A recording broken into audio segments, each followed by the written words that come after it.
Selamat datang saya ucapkan kepada yang terhormat Kepala Laboratorium Psikologi dari Universitas Negeri Padang, Ibu Yolivia Irna Afiani, SPSI, MPSI, Kepala Laboratorium Bimbingan Konseling dari Universitas Negeri Yogyakarta, Ibu Isti Yuni Purwanti, SPD, MPD, Kepala Laboratorium Psikologi UNY, Ibu Dr. Farida Harahap, SPSI, MSI. Karena kegiatan ini merupakan kolaborasi antara Universitas Negeri Padang dan Universitas Negeri Yogyakarta, ada psikologi dan juga jurusan bimbingan konseling juga. Calon-calon mahasiswa dan mahasiswi yang nantinya bisa mendapatkan gambaran dari apa-apa yang nanti akan di-sharingkan oleh kakak-kakaknya nanti. Jadi ada 3 narasumber yang nanti akan men-sharingkan informasi bagaimana memilih jurusan nantinya berdasarkan apa yang diminati dan juga sesuai dengan bakatnya. Kerjasama dari Laboratorium Psikologi UNY, kemudian Laboratorium Psikologi UNP, terus Laboratorium Psikologi Pendidikan dan Bimbingan UNY, dan para aslab. Pastinya ini kegiatan yang luar biasa karena menyongsong ya untuk para calon mahasiswa yang sekarang ini masih duduk di SMA, SMK, MA, yang kadang-kadang masih bingung besok kalau saya lulus mau kemana gitu kan, mau memilih perguruan tinggi seperti apa, jurusan yang cocok dengan dirinya sendiri itu seperti apa. Jadi ini merupakan acara yang dinanti-nanti sebenarnya oleh para orang tua, guru, dan pihak sekolah ya. Jadi ada beberapa permintaan dari tahun kemarin kepada adik-adik.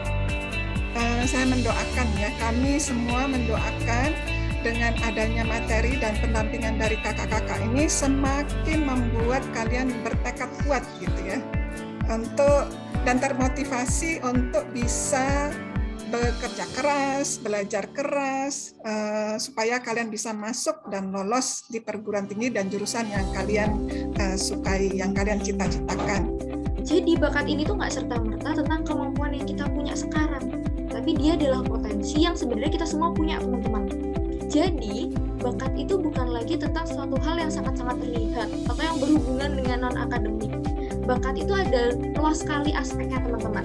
Seperti yang aku cantumin, dari mulai memahami obrolan orang lain, pemilihan kata, memori, terus habis itu kecepatan dan ketelitian, itu termasuk bakat.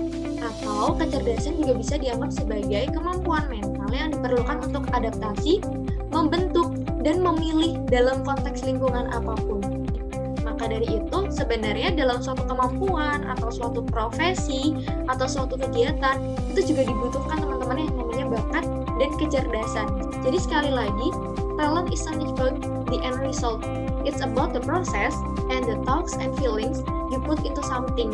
Akan tetapi berdasarkan faktanya, berdasarkan data riset Educational Psychologist dari Integrity Development Flexibility atau IDF, sebanyak 87% mahasiswa di Indonesia merasa dirinya salah jurusan.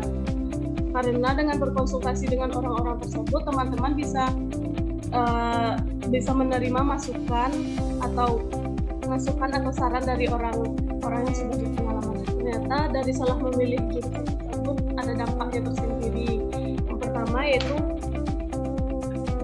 pertama yaitu mempelajari sesuatu problem akademis. Problem akademis ini yaitu mempelajari sesuatu yang tidak sesuai dengan minat serta bakat merupakan pekerjaan yang tidak menyenangkan. Apalagi kalau hal itu bukan kemauan dari diri kita sendiri nih. Nah, yang perlu ditanamkan di diri teman-teman bahwa kalau kita panik, kita cemas, kita tegang pas ujian, itu nggak apa-apa ya, wajar. Jangan terus kita menyalahkan diri kita. Kenapa sih aku kok orangnya panikan banget, masa cuma ujian aja aku cemas, aku deg-degan sampai mules kayak gini. Nggak perlu disalahkan, itu juga bagian dari emosi manusia. Yang stopping itu kita stop pikiran buruk yang melintas di pikiran kita. Misalnya udah mulai merasa nggak yakin, kok soalnya susah banget nih, bisa nggak ya aku ngerjain, loh kok banyak banget soalnya, kok kayaknya beda banget sama kisi-kisi yang aku pelajarin pas di bimbel misal atau pas belajar sendiri. Nah itu coba buat menghentikan pikiran-pikiran kayak gitu yang nggak perlu dipikirkan dengan misal mengalihkan ke aktivitas lain kayak misalnya nyanyi-nyanyi. Terus yang ketiga self talk itu memberi semangat pada diri sendiri dengan kata-kata yang positif.